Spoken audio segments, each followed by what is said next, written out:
All right, welcome everyone. My name is Brent Burchett. I'm Executive Director of the San Luis Obispo County Farm Bureau. For those that may not know, Farm Bureau is a grassroots nonprofit organization that has been advocating for agriculture in this county since 1922. Our positions on policy issues come from our 700 local member families and businesses. If you believe in agriculture, you should belong to Farm Bureau. This year marks our 100th anniversary, and everyone in the community is invited to our centennial celebration of agriculture on Saturday, September 10th at Madonna Inn Expo Center in San Luis Obispo. This is our third of 4 candidate forums for the June 7th primary. Our last forum will be tomorrow, May 13th at 4 p.m. with candidates for the 4th District County Supervisor seat. All of our forums are being recorded and are available on our website at slofarmbureau.org. Now, our local Farm Bureau does not endorse candidates. Our goal here is to hold an informative and respectful event. All candidates were invited to participate, but we had one candidate, John Drake, who unfortunately had a scheduled conflict and could not be with us. Candidates will be given 3 minutes for an opening statement and 2 minutes for a closing statement. Approximately 6 questions will be asked, with each candidate receiving 2 minutes to respond. We will rotate which candidate answers each question first. To help keep us on time, I'll hold up a yellow sign indicating you have 15 seconds remaining and a red stop sign when it's time to wrap up. If time permits, we will take a question or two from the audience. You can submit your question, audience, by using the Q&A button at the bottom of the Zoom browser. Now, before we begin, I hope we can all agree that being a candidate for public office is tough. I know our candidates would probably agree with that. It's a lot of work and a lot of time, and our democracy depends on having people willing to take time away from their family and their careers to participate in these elections. And on behalf of the San Luis Obispo County Farm Bureau, we want to say thank you to all of our candidates for their willingness to run and for their service to our community. If you all are watching this forum and not sure which district these candidates are in, this new 30th Assembly District includes almost all of San Luis Obispo County. It goes all the way up to Santa Cruz County along the Big Sur coast to just south of Santa Cruz. Only a portion of SLO County, the Nipomo area, is not in the 30th District. If you're in the Nipomo area, you may be in the 37th Assembly District, which goes south into Santa Barbara County. But also, the ballots were mailed out this week, so if you didn't know before, you do now. It should be on your ballot.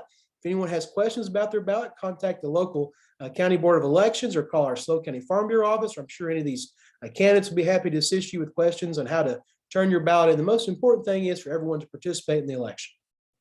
All right. First, we will begin with our opening statements.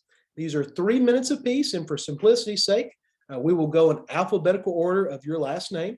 So, Dawn, we're going to start with you, followed by Zoe, then Vicki, then John. So, Dawn, the floor is yours. Well, good afternoon, and thank you so much, Brent, for hosting it, and for the San Luis Obispo Farm Bureau for bringing us all together. And to everyone here, whether you're on the Zoom right now or you're watching later, I know I watched the county supervisor Zooms earlier, and it was very, very informative. So I just thank you for spending your afternoon with us. I'm Dawn Addis. I'm a local city council member, teacher, and mom who has raised my children and educated hundreds, if not thousands, of students across the last 20 years here in San Luis Obispo County. I am supported by a broad coalition that includes teachers, nurses, firefighters, grocery store workers, and over 300 organizations and elected and community leaders from school boards to Congress. I serve on a mixed council with people from different backgrounds and different political parties, but I collaborate with each of them to get real things done in the areas of housing, water, infrastructure, climate action, safety services, and so much more that our communities need. And I truly believe that hard work and self-agency should pay off. But for far too many people, and especially too many farmers and people in agriculture, it has become more and more difficult to get ahead. So I believe that we need bold leaders who are going to make sure that government works for the agricultural community of San Luis Obispo. And with the departure of Assemblymember Cunningham, who many of the Farm Bureau love and know well, we could lose this local representation if we elect somebody from outside of the county. If we do that, we will have no state or federal representatives, with firsthand San Luis Obispo County experience as well as relationships. So if elected, it's my promise to you, my commitment to you that I will work with San Luis Obispo County Farm Bureau and members and the agricultural community at large to represent your needs and to ensure that together we can create better conditions for farming and for farmers to thrive in California. This is how I've carried myself as a council member, as a local teacher, as a mom, and as a longtime SLO County resident. So I hope you'll join me at dawn@addis.org or email me at dawn@dawn@addis.org or shoot me a text or a phone call if you have any questions after this. I'd be happy to grab a cup of coffee. I'm right here, so we can meet anywhere and answer any further questions that you might have. Great. Zoe? Thank you so much. It's great to be here. My name is Zoe Carter, and I am honored to be in this assembly race with everybody here today. I feel like I'm uniquely positioned in this race as the only moderate to be able to really understand and support the issues of the farm workers and the Farm Bureau in our communities. We talk about what's really needed and what's really important to our communities, and the moderates, particularly in the state assembly, have been able to support the farmers and the Farm Bureau through their needs. I'll do a little introduction about myself. My name is Zoe. I grew up on the Central Coast. I grew up in the San Ynez Valley and have been in Monterey for the last, it'll be 8 years on June 23rd. I served as student body president here at Cal State Monterey Bay. I did my master's degree in London. I moved back. After I completed my master's degree, I went and worked on First Lady Michelle Obama's policy team in the White House on Let's Move, which was her healthy eating initiative, and then moved back to Monterey just about 8 years ago to work for Secretary Panetta and his wife, Sylvia. For the last 3 years, I've been working at the Monterey County Business Council, working in partnership with the Farm Bureau here and with our local chambers on post-pandemic recovery, water issues, infrastructure issues, and things that are important to everybody in our communities. I have endorsements from moderate assembly members and a few other coalitions, the Coalition of California Law Enforcement Agencies, and I really truly believe that this seat should be represented by a moderate, and I am the moderate in this race. I look forward to hearing questions and meeting you all, and I think this is going to be a really great conversation. Thank you. Vicki? Just unmuting, trying to be quiet there. Okay, wonderful to hear from all of our candidates today. Well, my name is Vicki Nohrden, and I decided to run for state assembly because our state lacks leadership, and I believe it's headed in the wrong direction. We have an imbalance of power with presently a trifecta government, and we no longer have a government of the people, by the people, and for the people. We need leadership. Sacramento was not listening to the people that they were elected to represent. Sacramento's one-size-fits-all policies are not working as legislators pass law after law, placing more burdens and additional restrictions on farmers, on businesses, educators, and hardworking Californians. At the beginning of the current legislative session, legislators proposed over 2,000 new bills that would restrict agricultural and residential water usage, your private healthcare choices, pushing single-payer healthcare for all, parents' rights to make medical choices for their children, and more new taxes. You may be a lucky one who was considered an essential worker or an essential box store with special rights to work and stay open during the pandemic, but many were not. And local businesses closed while some spent their life savings just to hang on. As we pivot out of the past 2 years, we must turn our focus on getting healthy again. Healthy mentally, economically, morally, and culturally. COVID did not do us any favors. Alcohol sales increased, fentanyl overdoses skyrocketed, and we have a mental health crisis amongst our youth. We rate 48 and 50 in education. Housing is unaffordable, interest rates are rising. Inflation is at a 40-year high, and the Sacramento legislature agreed to keep the regressive July gas tax increase. That's what they call fair and balanced. And you'll get to pay more. I guess that's equitable. They just voted to reduce your daily water usage to 47 gallons per day, and no one is singing "Oh Happy Days" about that. California is now rated 50 out of 50 in job creation. Over 13,000 businesses have up and left the Golden State, and with them, they took their tax base, their employees, and their job opportunities. It's a little harder for farmers because they just can't pick up their crops and go. You're the last frontier unless they cut off your water. Businesses left California because of too many regulations and restrictions and high fees and more laws than we need. Self-governance must have been a thing of the past because now we have government control at every turn. I'm running to be a voice of change for the people, a people who feel disenfranchised by elite politicians who swear at the people while they're there before them, turn a deaf ear, and have decided they are rulers and dictators. It's time for change, and I'm running to be that change. As your elected representative, I will vote to protect your property, your rights, your water, and your children. A vote for me is a vote for the people of District 30. Together, we will become the change that we want to see in California. My name is Vicki Nohrden. Thank you, Vicki. John? Thank you so much. I'm very excited to join you today.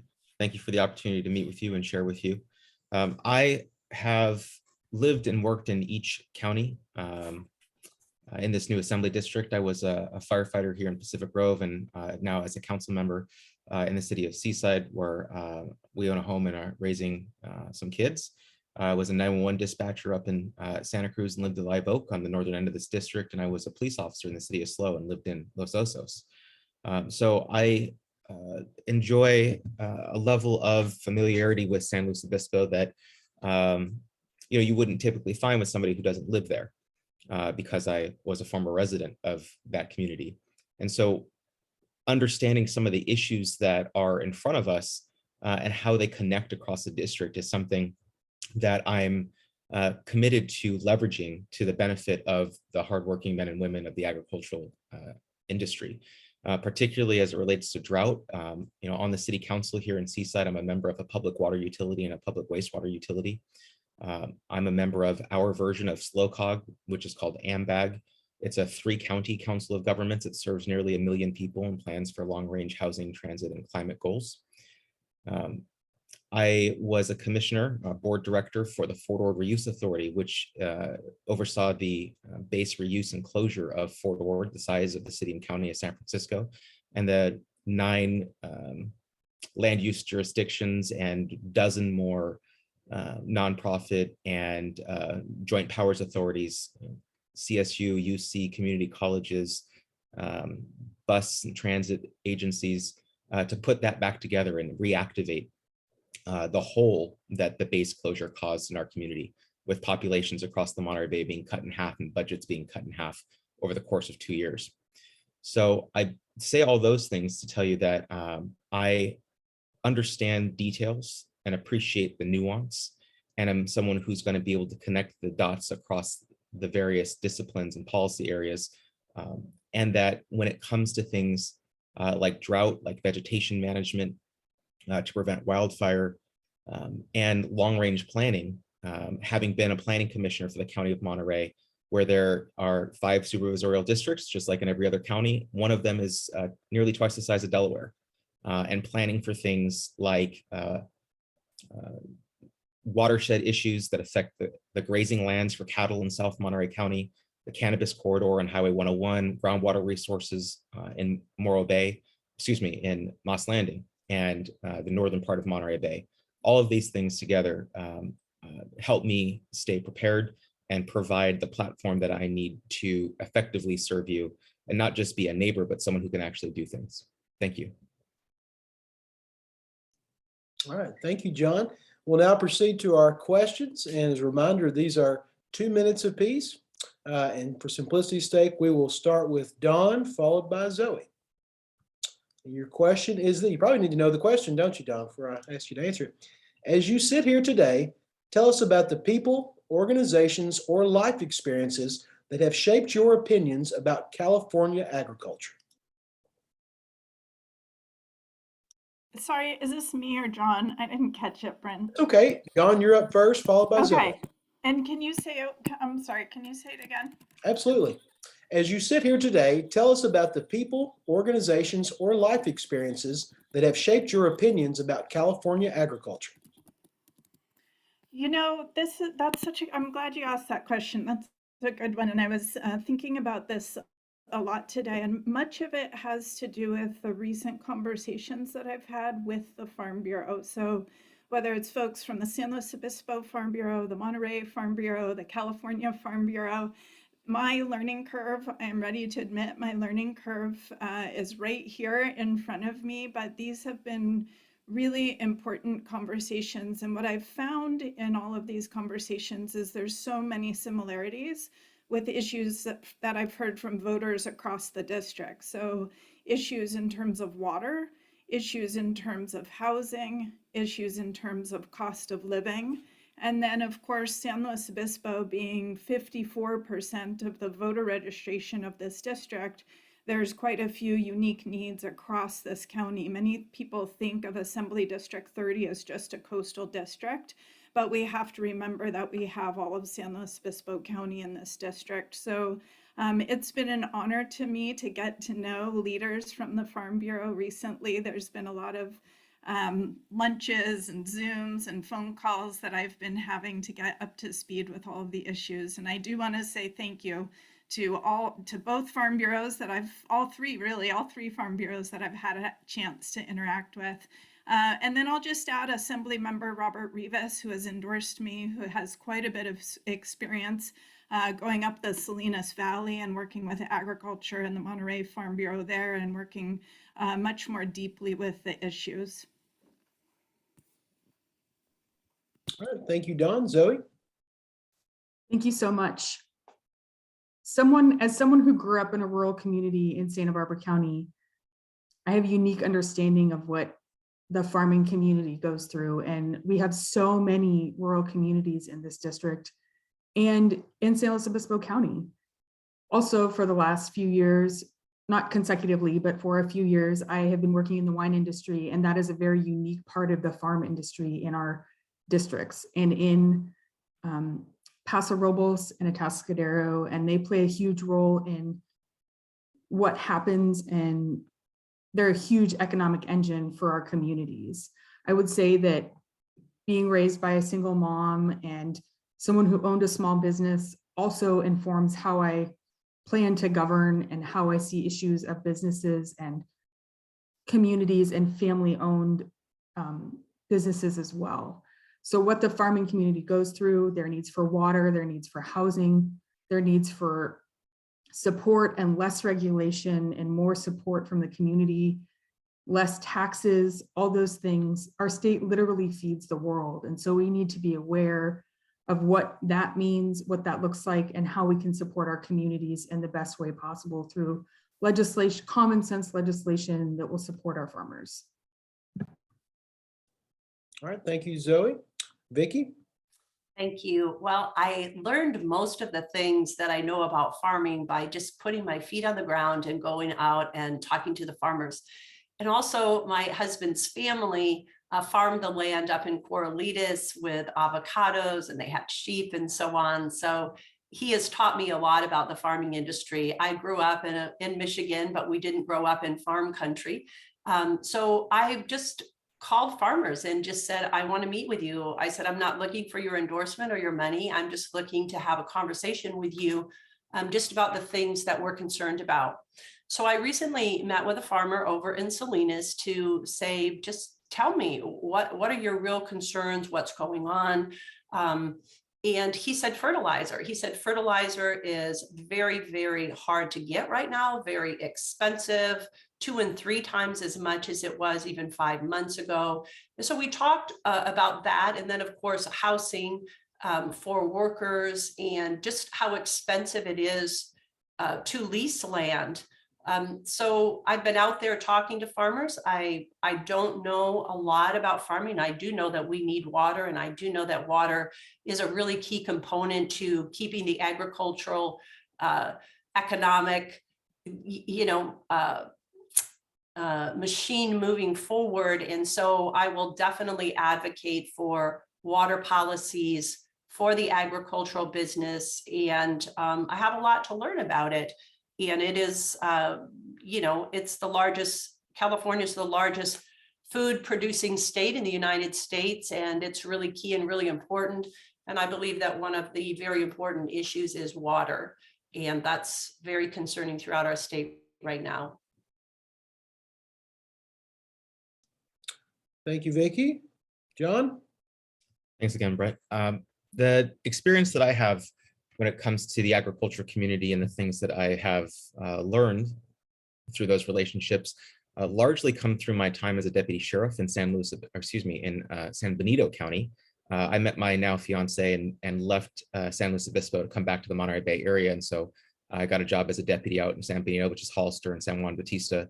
And as a deputy, you engage in rural issues, you engage in agricultural issues. So things like copper theft, things like vandalism and trespassing on working lands, things like illegal cannabis grows where they're stealing water off of your property to grow their own bumper crop. There are a litany of issues that affect the folks who work in this field, and someone who has had the experience of not just having a conversation or not just meeting over Zoom or grabbing a coffee, but someone who has served the agriculture community, someone who has been a partner through the law enforcement lens to ensure that folks who have these family farms are not undercut and not damaged, not injured because of people who take advantage of, there's a lot of land and there's not a lot of people. So beyond that, of course, as a planning commissioner, meeting with folks in the cannabis industry, talking about greenhouses and converting old hoop houses into new growing spots. And then, of course, the outdoor cannabis in Big Sur. Monterey County outlawed outdoor cannabis cultivation. And so working with that constituency, that stakeholder group, so that they didn't get left out. And frankly, they're going to continue to grow outdoor cannabis in Big Sur, whether it's legal or not. So trying to figure out how to bring them into the fold and include them as opposed to make something illegal that they've been doing since before there were rules. So thank you very much. All right, thank you, John. For our second question, we will start with Zoe, followed by Vicki, then John, then Don. The second question is on wildfire. When it comes to land management policies to prevent wildfires, a common expression among the agriculture community is this: log it, graze it, or watch it burn. Do you agree with this statement, and what policies should the legislature adopt to combat our ever-growing wildfire epidemic? Zoe? That's a really great question. I would say one of the biggest things that we need to do for wildfires is fuel reduction and proper management of our land. And I think that we still have a long way to go with that. And we found in 2020, when we had horrific wildfires, that we were not doing enough for fuel reduction. And I've told people, I like trees a lot, but I like life and property more. And I think we need to be aware of what these wildfires are doing. Just last night, 20 homes burned in Southern California because of an out of control wildfire. And my concern is making sure that we're able to protect life and property and make sure that our residents and our farmers and our ranchers and all of their livestock can be safe during wildfire season as well.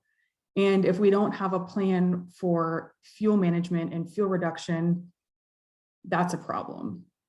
Another really great thing the agriculture community is doing, as you mentioned, is grazing and sending out goats, herds of goats for fuel reduction. And I think that's a really awesome green way to get some of our fuel reduction under control in a way that is sort of new thinking and also gives goats the opportunity to eat all the fuel and then fertilize the ground. Thank you, Zoe. Vicki? Thank you. Yes, I was recently meeting with a CAL FIRE officer out in the Lockwood area this past week, and we were talking about the fires, and we need more than just fire suppression and dealing with a fire when it starts, but we need to clear our forest, We need to have prescribed burns and taking care of the forests and the management of the forest. And I think that right now, as we are in California, we're looking at those things. Another thing that's very concerning for property owners there in San Luis Obispo County, who I've spoken to, is the cost of fire insurance and the availability of fire insurance. One gentleman I was talking to, he told me that he pays over $1,000 a month. He doesn't have a mortgage on his property, but he pays over $1,000 a month just in insurance. So that's a real concern, not only the wildfires and taking care of our forests and the areas around our homes, but also considering what that's going to be like in the future regarding fire insurance.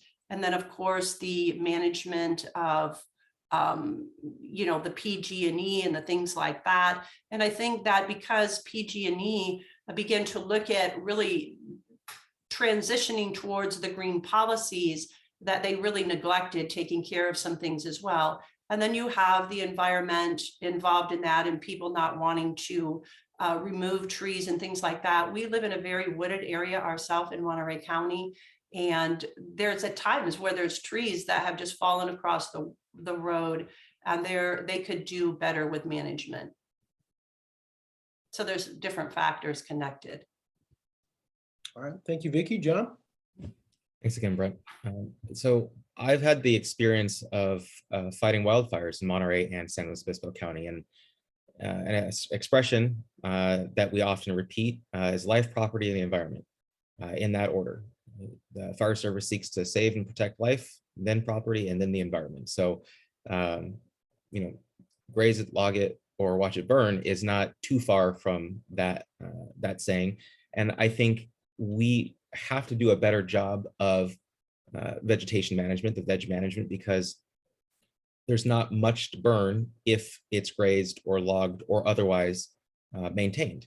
And sure, there is a lot of work to do, but we have our conservation crews with the California Department of Corrections Rehabilitation, the big boxy fire engines that kind of look like an ambulance. They're actually transporting prisoners in there. So it's a transport wagon.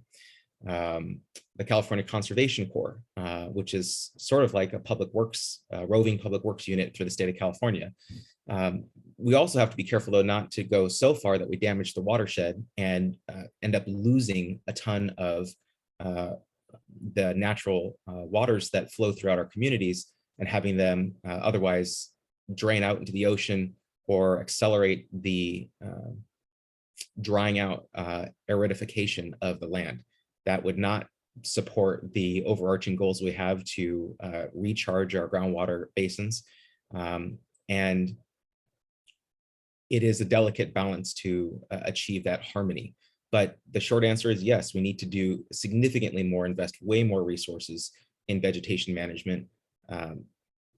And particularly as the FAIR Plan continues to become more inadequate over year over year, and the cost of insurance goes up and so many things are not covered in the commercial agricultural sector, we have to more holistically address the issue of fire threat and survivability to ensure that the farms and the people working in those locations are safe. Thank you. Thank you, Don. Thanks, Brett.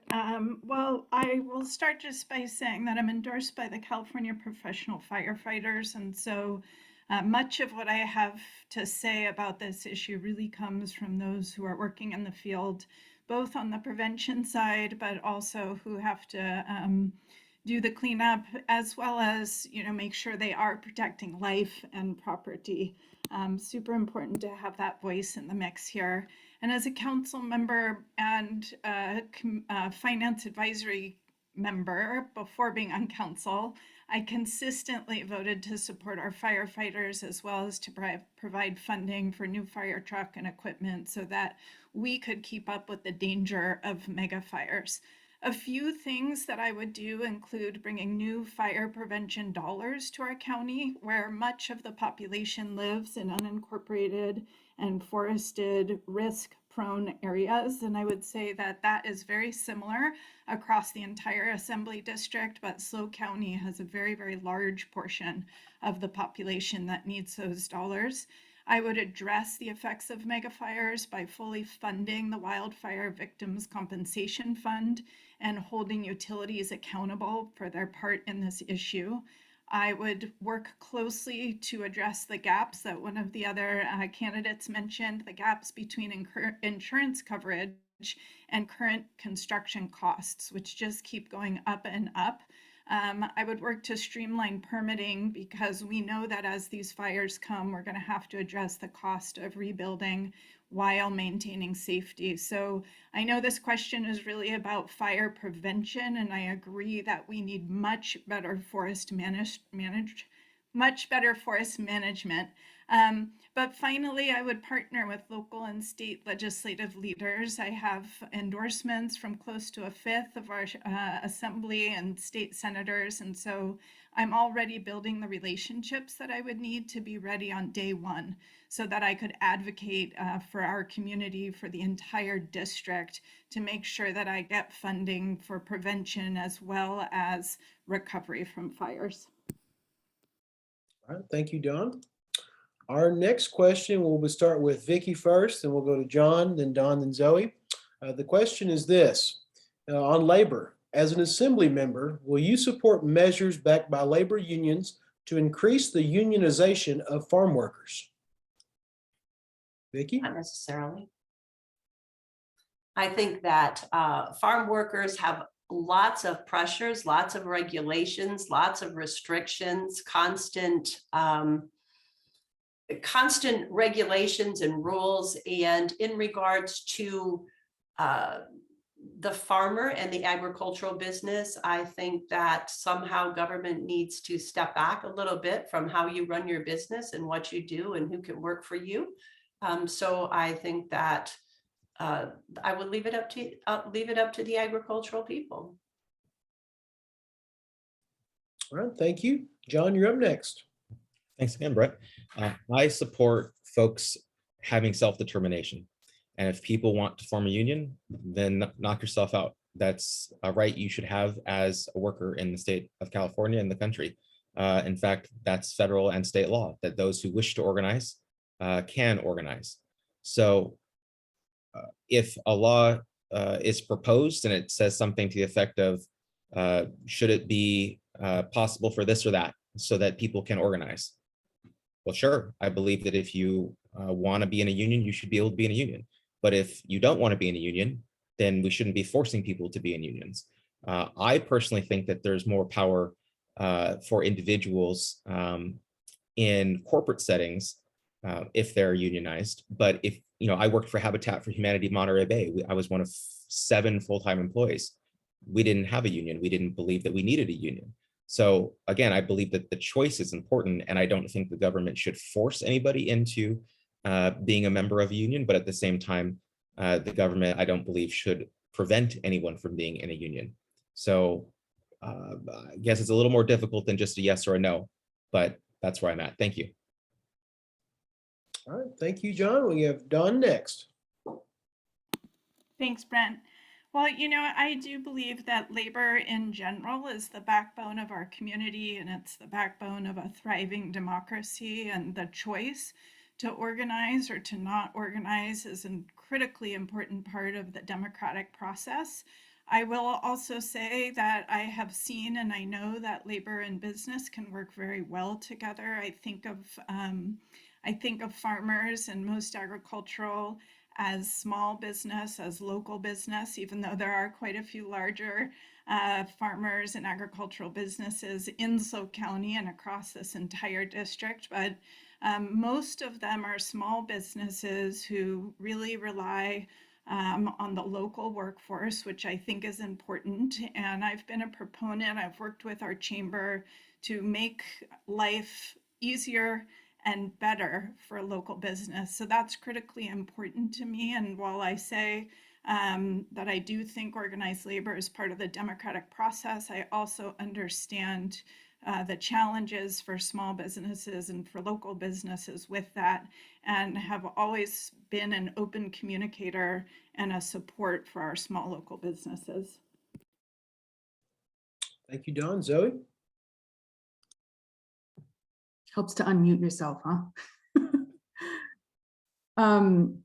I do agree that we need to give people the options. And if they want to join a union, they should be able to join a union. And if they don't want to join a union, then they should not have to join a union.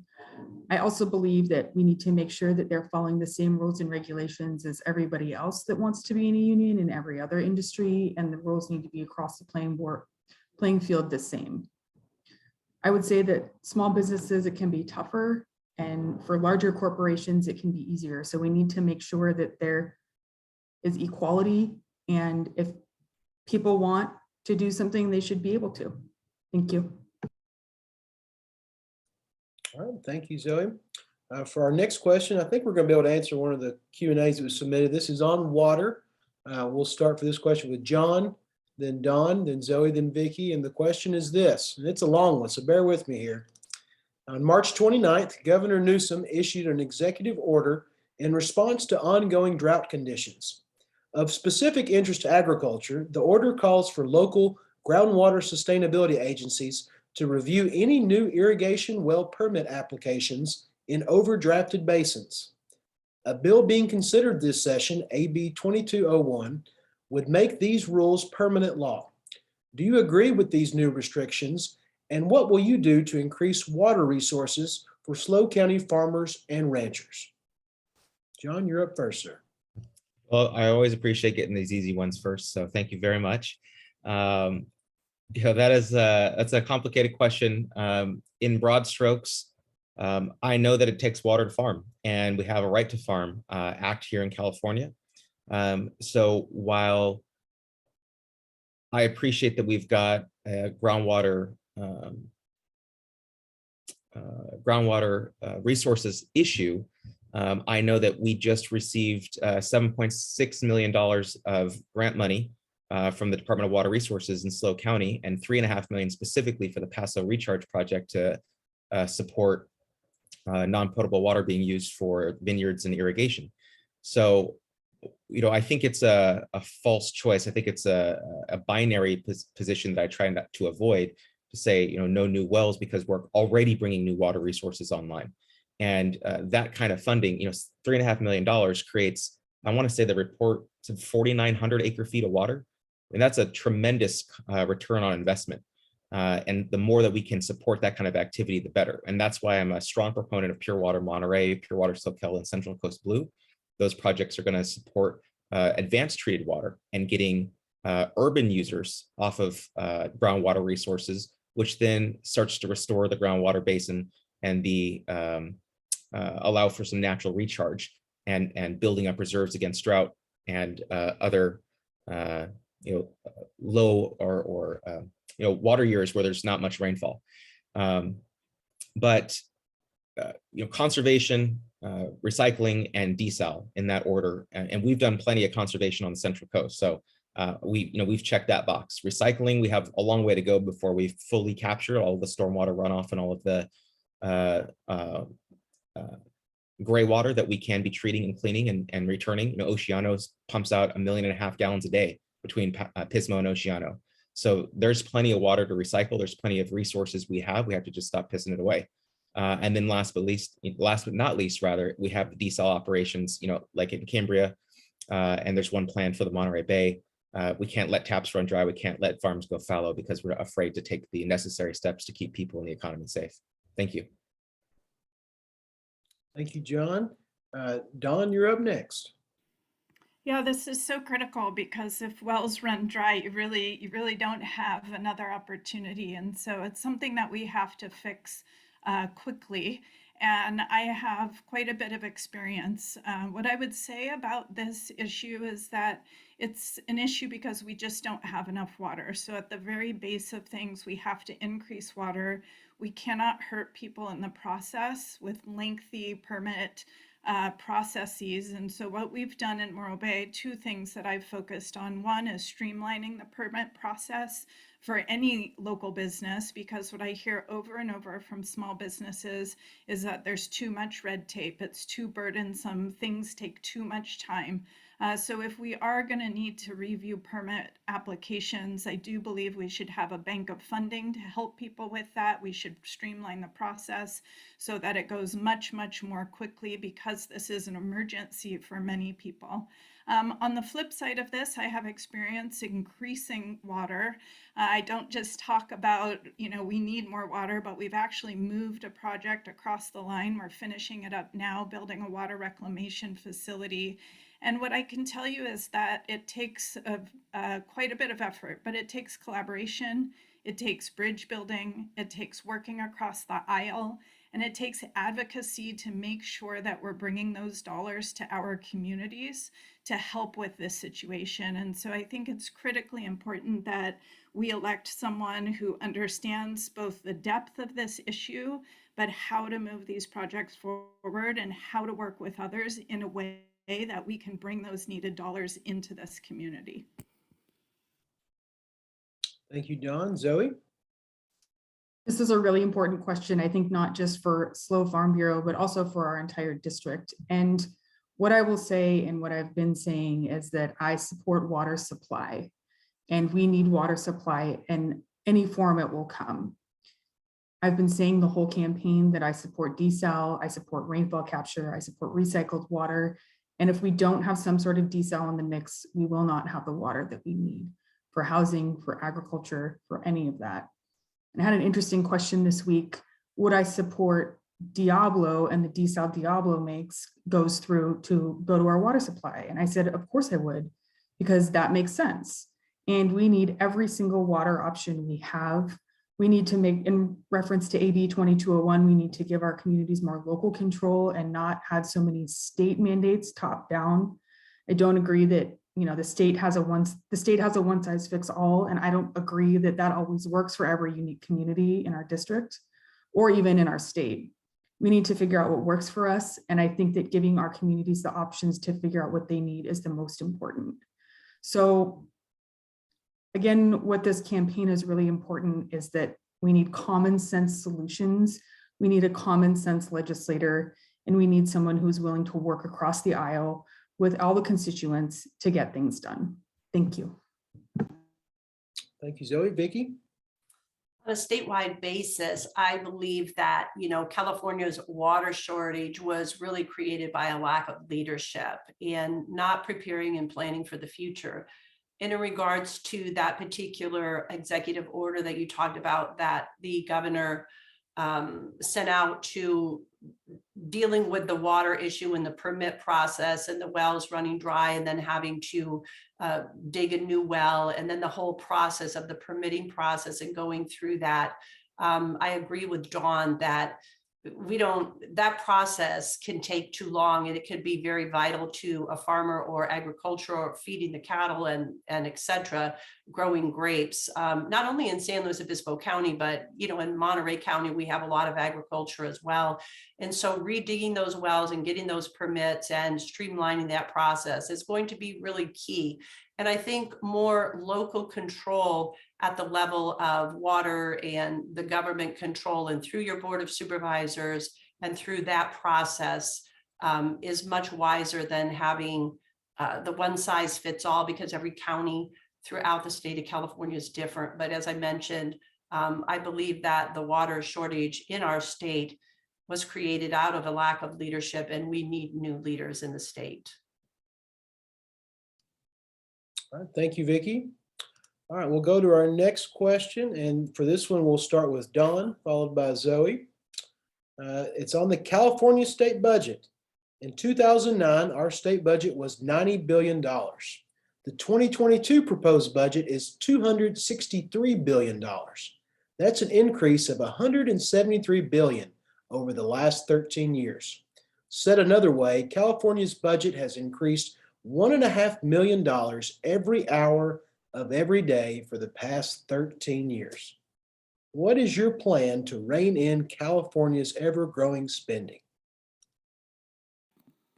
Thank you for that. As I have experience with budgets from being on the Citizens Finance Advisory Committee, as well as a city council member, where when I got elected to city council, the budget was a mess.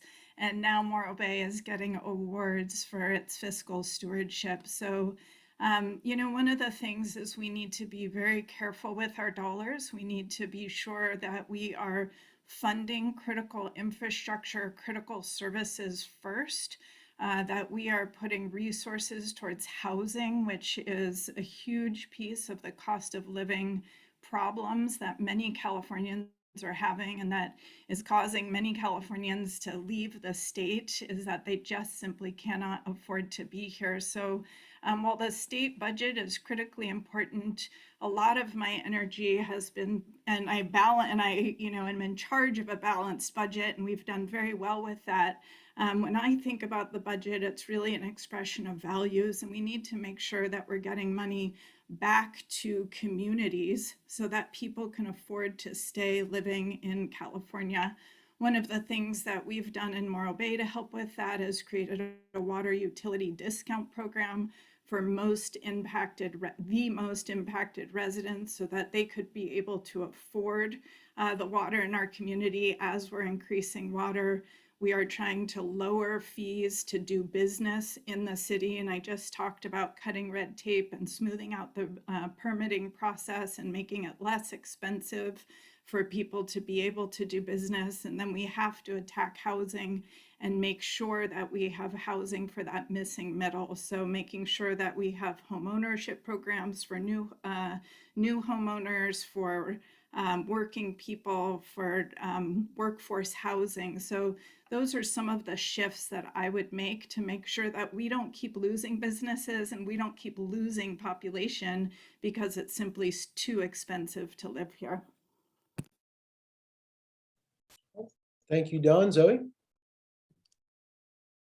It's interesting when we talk about the budget, a lot of people want to talk about the surplus and what you would do with the surplus in our budget. And I think another way we need to look at this is, how do we talk about what's been going on that's causing us to spend so much money in our state budget? And what I would say is, again, we need people who have common sense solutions. We need people who understand that we can't just keep spending and spending and spending and thinking that we have a blank check and spending it on, we need to work towards supporting our population and our small businesses, but we need to do it in a way that's not overtaxing everyone and making it harder for businesses to survive and for families to survive, and making sure that we have a workforce that's able to stay here, people able to afford to live here in their homes, and making sure that we have workforce housing that's close to where people are working.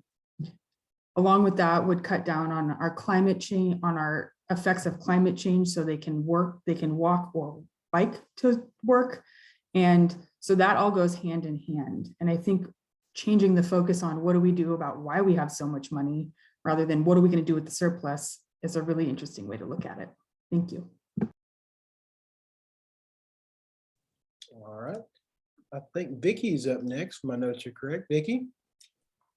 Budgets are key. I think the last time I heard, the proposed budget that the governor had proposed was 286.5 billion, with a surplus that Zoe just mentioned, anywhere from 46 to 86 billion. I'm not really sure, it changes, so I don't want to be quoted on that.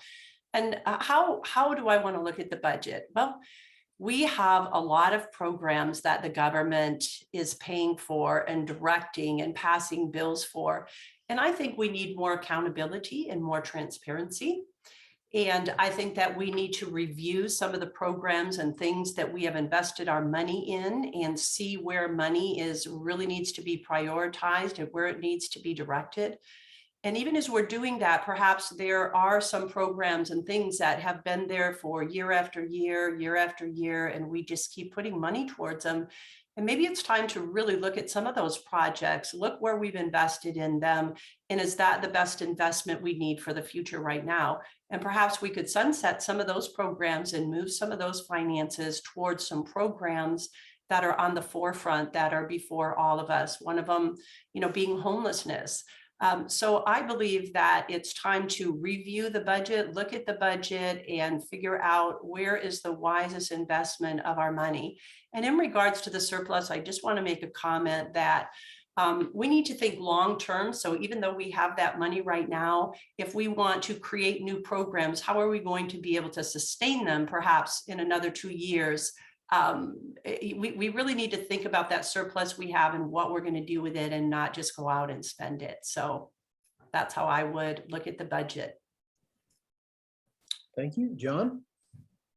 Thanks again, Brett. I think it's imperative that we approach this from a business mindset because we're talking about balancing the books. So we all know in the business world that it takes money to make money, right? You can't start with nothing. You have to have that seed investment. So an example that I like to share with folks is that in San Francisco, one of the supervisors many years back created, got with her partners on the board of supervisors and agreed to create a tax exemption for the biomedical field. And lo and behold, biomedicine is now a $250 million industry in San Francisco because they primed the pump. They created the atmosphere by which they could attract new business. They could attract a thriving new economic niche market and grow that through a tax holiday and not charging tax revenue on a burgeoning new sector. Created a ton of jobs, created a ton of follow-on and complementary economic activity, and they have more money for it and are a thriving sector today because of that. We have at least a $68 billion surplus in California. While we have constraints with Prop 98 and education funding, we have constraints with the GAN limit and our obligations to pay down debts and save money in the rainy day fund and all of those things. The fungible, the spendable part of our surplus is likely to be somewhere in the neighborhood of $30 billion. Why we would not make some of that available to invest in things like ag tech, I don't know, because if we're going to create a more environmentally conscious but still economically viable and feasible agricultural sector, we need to support the innovations that will facilitate that. So whether that is subsidies to or tax rebates to Paso Airport to get drone operations off the ground to make the work that you do on your fields and your for your operations come modernize and come into the future, just that type of thing should be something that you're all at the table that we can work on together. Thank you. All right, thank you. Remind our attendees, if you all have a question you'd like to get in before we run out of time today, please type it in the Q&A box at the bottom.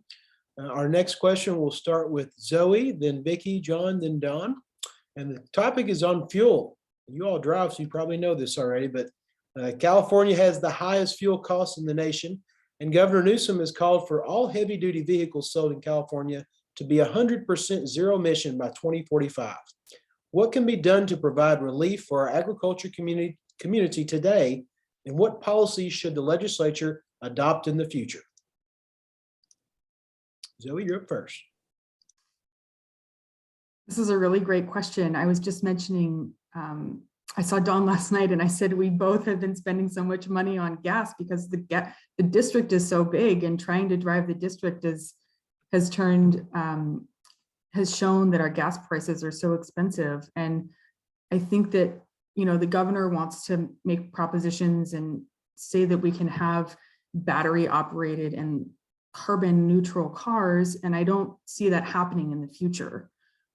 We say that we want all these things, but then we go to a gas station and lines are out. The gas is the price highest it's ever been, and lines are out the driveway to get it. And so we have this heavy equipment, and we need to make sure that it's able to run and we have the energy sources that we need. And I think that part of what goes into all of this is we aren't talking about what happens with the batteries after they've lived their useful lives.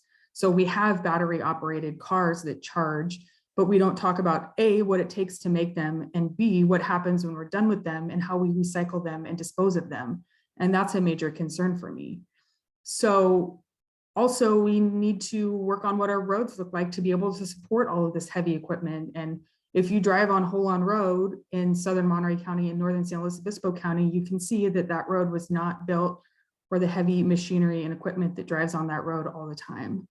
So this goes hand in hand with making sure our infrastructure is up to date, which is something that I'm excited to work on, and making sure that we can set goals and have all of our agriculture community be able to work within those goals. And I don't agree that all of our heavy equipment can be ready to go in those number of years. All right, thank you. Vicki? I love goals and I love realistic goals. And I think what we're realizing with the reducing the carbon footprint and electrifying our cars and our power structures, we need to be really prepared for that. And in regards to impacting the agricultural community, I've heard about some of the electric tractors and some of the other ways of doing business that probably are a part of the future, but I don't think we're there yet in a place of sustainability. I think it's going to take time. It's called a transition. I think it's going to take an investment, and actually it would cut back our labor force because you're going to be using automated, maybe automated machines and working in a different way than we have. So I believe it's a process of time, and I don't believe we're there yet. I do believe that the governor has recognized the need to not close Diablo Canyon and for energy for the future. And I think some of the goals that we have for the state are not yet sustainable. And so that would, of course, impact agriculture. And in regards to the gas and the diesel prices, they're outrageous. We're paying between $1.09 and $1.20 something a gallon for every gallon of gas that we buy. Those are taxes. And we have been going back and forth to San Luis Obispo County as well. And for us, it's $120 for a round trip of gas. So it gets quite expensive. And I think for families and working families and those in the agriculture are also being impacted by that as well. Thank you. John? Thank you for this question. It's certainly one of the pressing issues that we are grappling with right now. I think 22 and a half, 23 years is a perfectly fine amount of time for a transition, but only if we're serious about it from the jump. And so in the passenger vehicle, personal auto market, we have already a program in California called the Clean Vehicle Rebate Program, where you can trade in your car and you get a coupon, a voucher for a discount, or you get a check back from the state of California for the purchase of a hybrid or electric or fuel cell vehicle. We do that for fleets, local government, and quasi-governmental agencies like regional transportation bodies or wastewater utility that covers multiple jurisdictions. We already allow that, but we don't necessarily have that same infrastructure in place for tractors, for backhoes, for any of the equipment that is the bread and butter, the daily operational and logistical backbone of our agricultural sector. So in this quarter century long transition period where we're looking toward electrifying our vehicles and creating greener heavy industry, we absolutely need to spin up that program and could do so immediately. I think the last proposal I saw from Phil Ting, who's the budget chair and has been championing the Clean Vehicle Rebate Program and the electric vehicle program, is $500 million more, so people can purchase EVs at $2,500 or $4,000 or $5,000 a pop in rebates, and that's a lot of electric vehicles. Why isn't there a commensurate or an even larger subsidy? Because we know that the farm equipment that's necessary to do your work costs more money. And what is the lifespan on those? And is it that we should be incentivizing it more so than the private sector vehicles? So all of these questions are appropriate, and bringing you to the table to answer them is key. Thank you. Thank you. Don? Thanks, Brent. Well, I want to acknowledge just off the bat that the climate is changing and we're going to have to address that.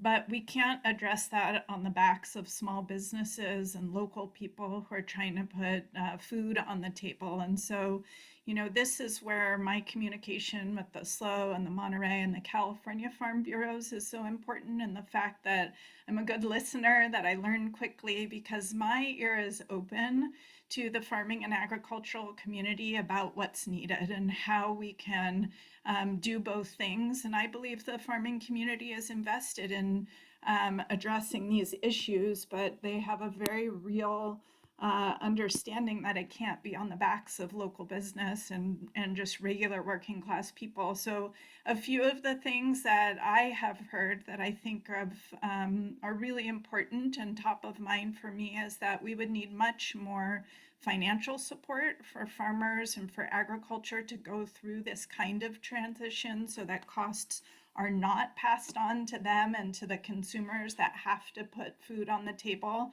And that could include rebates, grants, tax offsets, low interest loans. There's a whole host of ways that we could provide financial support. But we need, you know, much more investment in making sure that the equipment can actually do the job. And that's what I've heard from talking to folks who are in this business, is that it's a fine idea to electrify, but if your tractor or your equipment doesn't have enough power to do the job, there's no reason or no ability to go that way. So I think there's public-private partnerships that we could invest in that could accelerate that kind of technology. And then finally, we would have to have much better charging infrastructure for electrification. We're already about to face a major bottleneck with the number of people that are moving for their personal vehicles into electrified vehicles, and there just simply aren't enough charging stations. We saw that in real time at Madonna Inn not too long ago, where they had to bring out generators to help people charge their electric cars. So a lot of solutions on the table. I'll stop there, Brent. Thank you. Sorry, I always hate to interrupt. So it's such good information. Believe it or not, we've actually expired our time, and I want to be respectful for you all. We're going to conclude with our closing statements. Reminder, these are 2 minutes apiece, and we'll go back to the order we started. It'll be starting with Dawn, followed by Zoe, then Vicki, then John. So 2 minutes for closing statements. Well, you know, I really believe that farming and agriculture are the backbone of America. They're the reason that we've been most prosperous. We're one of the greatest nations, and we live in one of the greatest states. And I would say this is the greatest district out of all of it. And a lot of that has to do with our farming and our agricultural communities. So I want to say thank you to the Farm Bureau and to those who are part of the Farm Bureau for being so invested, not only in what you do, but in the democratic process.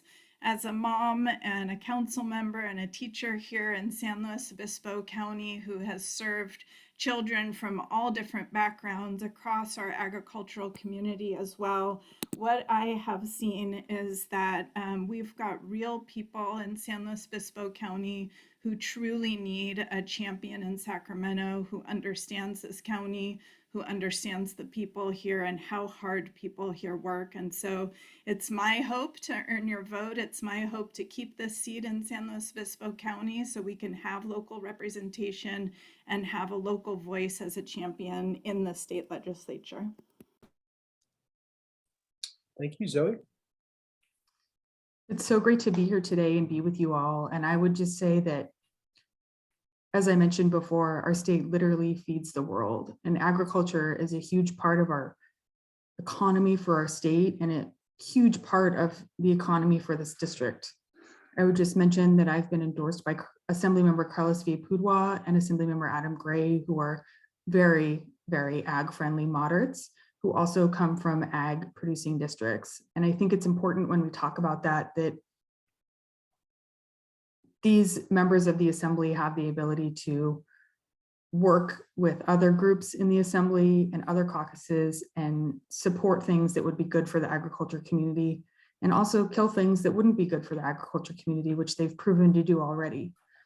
So I'm excited to be speaking with all of you. I hope that I can earn your vote. I work in the business community in Monterey, and I think, again, it's important to have someone who's a moderate in the state assembly in this district who will bring common sense solutions. Thank you. Thank you, Vicki. Thank you. My name is Vicki Nohrden. I want to say thank you for joining us today. I want to thank the Farm Bureau for taking the time to invest their time for the community to be able to hear from each one of us. You can find out more about me at my website at electvicki.com. A little bit more. I have worked throughout my community for the past 30 years in boardrooms, courtrooms, front rooms, back rooms, emergency rooms. I worked in the business community. I sold real estate. I worked as a juvenile justice person. I worked as a CASA. And I have served my community for the past 30 years and raised my family here in Monterey County. My husband is a 5th generation Californian. His family named Freedom, California, Freedom. We have a timeshare down in San Luis Obispo County, and we have traveled back and forth across these 3 counties. I ran for state senate in 2020, and my husband told me we made 84 trips to San Luis Obispo and back. So we know San Luis Obispo, we know Monterey County, and we're very thankful to have an opportunity to advocate today for this job opportunity to represent you in Sacramento. And I promise you that I will advocate for all 3 counties to represent District 30. Thank you again. This is Vicki Nohrden. Thank you. And last, we'll have Mr. Wizard, John. Thank you so much. It really has been a pleasure visiting with you today. Whether it is someone who has direct service working with the agricultural community as I have as a deputy sheriff, whether it's someone who has worked in the public policy arena for the agricultural community, like I have as a planning commissioner in Monterey County, which included work on Nacimiento, and of course, planning for the Interlake Tunnel and the pros and cons that come with that. Or someone who has partnered with them through the nonprofit sector, like when I worked at Habitat for Humanity and working with them on complicated land transactions to preserve the contiguity of agricultural lands while we work on creating some farm worker housing or partnering on more traditional housing adjacent to agricultural land in the H2A program and other opportunities through those programs. You, I think, are best served by someone who doesn't just talk a lot about it, but has been around. And while I myself, of course, am not a member of your community in the sense that I don't own a farm, I don't own grazing lands, I don't produce fertilizer, I don't have the feed store, I am a partner and someone who wants to work with you to help you achieve what you need to do to stay gainfully employed, to provide for your families, and to continue providing the jobs you do in the community. Strawberries are nearly $300 million in SLO County. The wine industry, just the agricultural sector, the $220 million in grapes. Those things, if they were to be damaged or turned off, would have economic ruin, not just for you, but for the state of California. And so you need someone who's going to recognize the place that you hold and the importance you hold, and to advocate for you, not just as a member of the 30th Assembly District, but really as your rightful place as pioneers in the agricultural industry in California. Thank you. Well, I want to say again a hearty thank you to all of our candidates, and so much hard work if you've ever been involved in campaigns. On behalf of SLO County Farm Bureau, we wish you all well, and remind all of our listeners who may be watching later that the ballots are in the mail. Get those in as soon as possible, but you can also vote in person on June the 7th. And with that, we're going to bring this to a gallery so we can see all of our candidates, and just wish you all so much goodness as you proceed with your campaigns and the work you're doing for our community. And on behalf of SLO County Farm Bureau, thank you all so much. And thanks to all of our attendees who took time to learn more about the issues. Everyone have a great one.